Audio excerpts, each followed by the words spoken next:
बानो पांडे की कहानी लाहौर से शुरू हुई और फ्रांस के जनूबी शहर सेंट ट्रोपाज में जाके खत्म हुई। इसी तरह सेंट ट्रोपाज से मैरी शार्लेट की कहानी शुरू हुई और लाहौर में आके खत्म हुई। इस कहानी को फ्रांस में तो सब जानते हैं, लेकिन लाहौर में कोई नहीं जानता। कहते हैं कि दुनिया में उसे करोड़पति तस्लीम नहीं किया जाता जिसकी कश्ती फ्रांस के शहर सेंट ट्रोपाज में जाकर लंगर अंदाज नहीं हो। आज इस शहर में कोई भी घर 1 अरब से कम मालियत का नहीं, लेकिन एक वक्त था जब इस शहर में एक ही अरबपति था और उसका नाम जनरल जीन फ्रैंकोइस अलार्ड था। जनरल जीन फ्रैंकोइस अलार्ड महाराजा रंजीत सिंह की फौज खास का जर्नैल और रिश्तेदार भी था। जनरल अलार्ड ने अपनी हिंदुस्तानी बीवी की खातिर सेंट ट्रोपाज में एक बेशकीमत महल तामीर करवाया। बानो पांडे की खातिर तामीर किया गया ये महल, चूंकि फ्रांस वाले पांडे को पानदाई बोलते हैं, इस महल का नाम पानदाई पैलेस हुआ। ये महल आज भी मौजूद है और एक 5 स्टार होटल है जहां अरबपति लोग रहना एक एजाज की बात समझते हैं।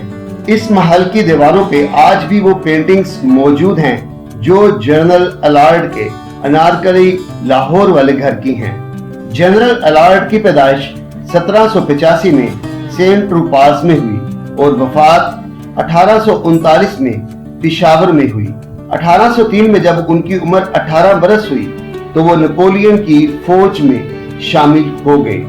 मैदान जंग में बड़े बड़े कारनामे करने पर उन्हें फ्रांस के सबसे बड़े award the legion of honour से नवाजा गया और उन्हें कैप्टन का ओहदा भी दे दिया गया।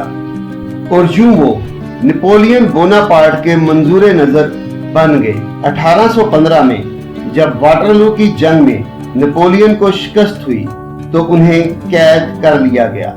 इसके साथ साथ नेपोलियन के करीबी रुफाका को भी कैद में डाल दिया गया। इन कैद होने वाले अफसरान में जनरल फ्रैंकोइस अलार्ड भी शामिल थे। 3 साल बाद कैद से रहाई मिली तो ये इटली में अपने मामू के पास चले गए। उन्होंने इन्हें ईरान के वली अहद अब्बास मिर्जा के पास भेज दिया।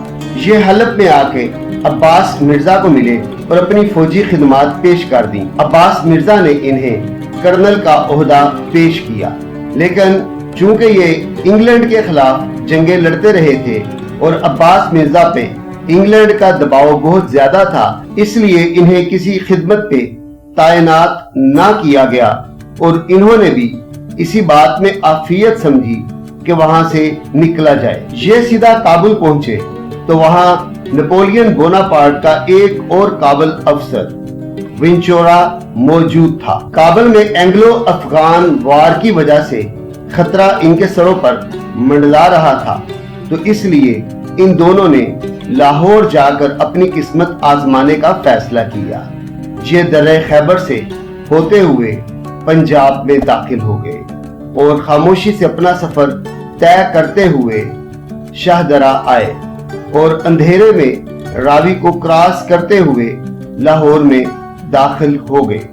लाहौर में इन्होंने महाराजा रंजीत सिंह के करीबी साथी और वजीर फकीर अजीजुद्दीन की मार्फत से दरबार में रसाई हासिल की और अपनी खिदमत पेश कर दी। इधर महाराजा रंजीत सिंह भी अपनी सरहदों पर ईस्ट इंडिया कंपनी के खतरे को महसूस कर रहे थे और अपनी सल्तनत को मजबूत बनाने के ख्वाहां थे। इसलिए उन्होंने इन दोनों जनरल्स को अपने लिए एक कुदरत का तोहफा समझा। इन्हें इंतजार करने का कहा गया और जब 3 माह तक इनके ऊपर कड़ी नजर रखने के बाद महाराजा रंजीत सिंह को तसल्ली हो गई कि ये बरतानिया के जासूस नहीं हैं, तो इनको फौजी जिम्मेदारियां दी गईं। इनके जिम्मे लगाया गया कि वो महाराजा की फौज को यूरोपियन अंदाज में ट्रेनिंग दे। जनरल वेंचोरा को ये कहा गया कि वो पैदल फौज की ट्रेनिंग करेंगे और जनरल अलार्ड को रसाला फौज दी गई। कुछ मौरखीन के मुताबिक इनकी तनख्वाह 2500 रुपए माहाना तय की गई, जबकि दूसरे मौरखीन के मुताबिक इनकी सालाना तनख्वाह 50,000 रुपए मुकर्रर की गई। महाराजा रंजीत सिंह गैर मुल्की अफराद से ये हलफ लेते थे कि वो यूरोपीय हुकूमतों के साथ खत्तो किताबत नहीं करेंगे, हुकूमत पंजाब के वफादार रहेंगे, गाय का गोश्त नहीं खाएंगे, दाढ़ी रखेंगे, तंबाकू इस्तेमाल नहीं करेंगे और अगर शादी करेंगे तो वो किसी हिंदुस्तानी औरत से ही शादी करेंगे। जनरल अलार्ड महाराजा रंजीत सिंह के मजीद करीब तब आ गए जब महाराजा रंजीत सिंह ने अपने अजीज चंबा के राजा मेंगाराम की 12 साल बेटी, जिसकी पैदाइश 1814 में हुई थी, जिसका नाम बानो पांडे था, उनके साथ जनरल अलार्ड की शादी कर। बानो पांडे को फ्रांसीसी में पान दाई कहते हैं।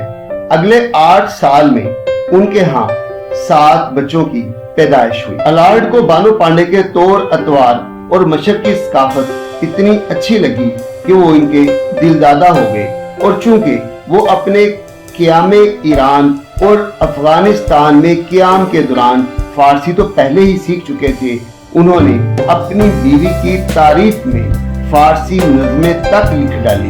अब उनकी जिंदगी में एक ही खलिश थी कि उनकी पहली बीवी से एक बेटी, जिसका नाम मैरी शार्लेट था, वो फ्रांस में मुकीम थी और ये उसको बेहद याद करते थे। इसलिए उन्होंने अपनी बेटी मैरी शार्लेट को अपने पास बुला लिया। कहा जाता है कि जब मैरी शार्लेट हिंदुस्तान आने की तैयारी कर रही थी तो एक ईसाई राहिबा ने उसको कहा था कि हिंदुस्तान में तुम्हें सिर्फ मौत ही मिलेगी, और ऐसा ही हुआ। अचानक 5 अप्रैल 1827 को उनकी 12 साल बेटी मैरी शार्लेट इंतकाल कर गई। ये मकबरा जो आप देख रहे हैं, यहाँ सबसे पहले मैरी शार्लेट को ही दफन किया गया था। चूंकि वो बेहद रंजीदा रहते थे, इसलिए उन्होंने अपने घर के करीब 48 कनाल के रकबे पर इस जगह का इंतखाब किया। इस जगह के बीचों बीच एक टीला था और उस टीले पर अपनी बेटी की तदफीन की और उसके इर्द गिर्द एक वसीओरीज बाग। इसी वाकया की निस्बत से इस बाग का नाम कुड़ी दा बाग मशहूर हो गया, यानी डॉटर्स गार्डन। और फिर आहिस्ता आहिस्ता इस बाग को जमाना खाता गया।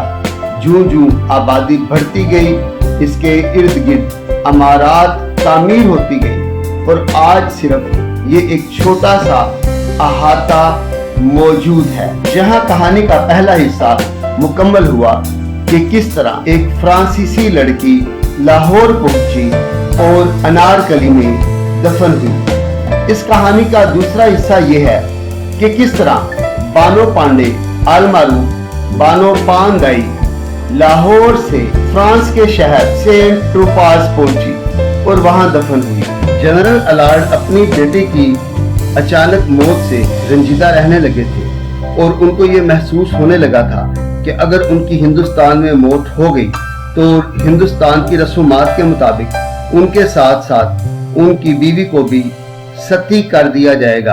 अपनी बीवी की जिंदगी को यकीनी बनाने के लिए उन्होंने महाराजा रंजीत सिंह से इजाजत मांगी कि वो चाहते हैं कि अपने बीवी बच्चों की बतौर ईसाई फ्रांस में परवरिश करें। शुरू में तो महाराजा राजी ना थे, लेकिन जब जनरल अलार्ड ने ये यकीन दहानी कराई कि वो वापस जरूर आएंगे और फ्रांसीसी बादशाह की मदद का परवाना भी लाएंगे और साथ साथ फ्रांसीसी असलहा भी लाएंगे, तो बिलाखिर महाराजा ने उन्हें इजाजत दे दी।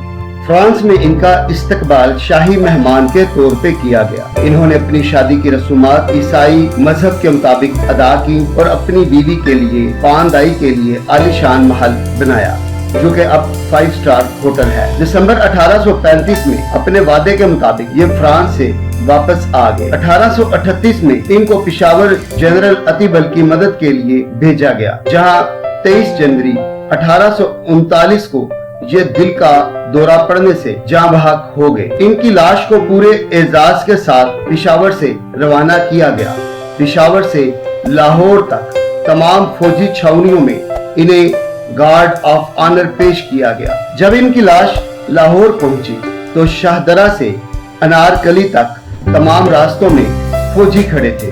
जो फायरिंग करके गार्ड ऑफ ऑनर पेश करते थे और फिर इनको इनकी बेटी के साथ ही उसी मकबरे में दफन किया गया जो पुरी का बाग कहलाता है। उधर फ्रांस में इनकी बीवी पानदई को खसूसी रुतबा हासिल था और उन्हें इंतहाई इज्जत से देखा जाता था और बादशाह ने उन्हें अपनी बेटी करार दिया और तमाम शाही प्रोग्राम्स में दावत दी जाती थी। लेकिन पानदई अपने खामद की वफात के बाद रंजीदा रहने लगी और उस महल को छोड़कर वो साहिल पे एक छोटे से मकान में मुंतकिल हो गई और वहीं 13 जनवरी 1884 को उनकी वफात हुई। फ्रांस की हुकूमत ने इन्हें खराज तहसीन पेश करने के लिए इनके मुजस्मे के साथ जनरल अलार्ड और फिर उनके साथ महाराजा रंजीत सिंह के मुजस्मे नस्ब किए।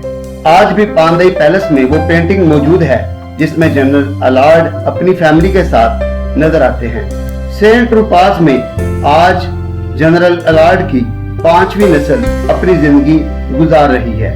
जनरल अलार्ड का लकड़ पोता हेनरी प्रीवॉस्ट अलार्ड सेंट ट्रूपास का डिप्टी मेयर रह चुका है। ये मुख्तलिफ किताबों के मुसन्नफ हैं और एक किताब इन्होंने जनरल अलार्ड पर भी लिखी है। लाहौर अनारकली से गुजरते हुए आज कम ही लोग नोटिस कर पाते हैं कि यहाँ फ्रांस से आए हुए इस जनरल की मोहब्बत की दास्तान छुपी हुई है। इसी तरह अनारकली के मकबरा के साथ सिविल सेक्रेटेरिएट इसे जनरल अलार्ड और उसकी बीवी के लिए बनाया गया था।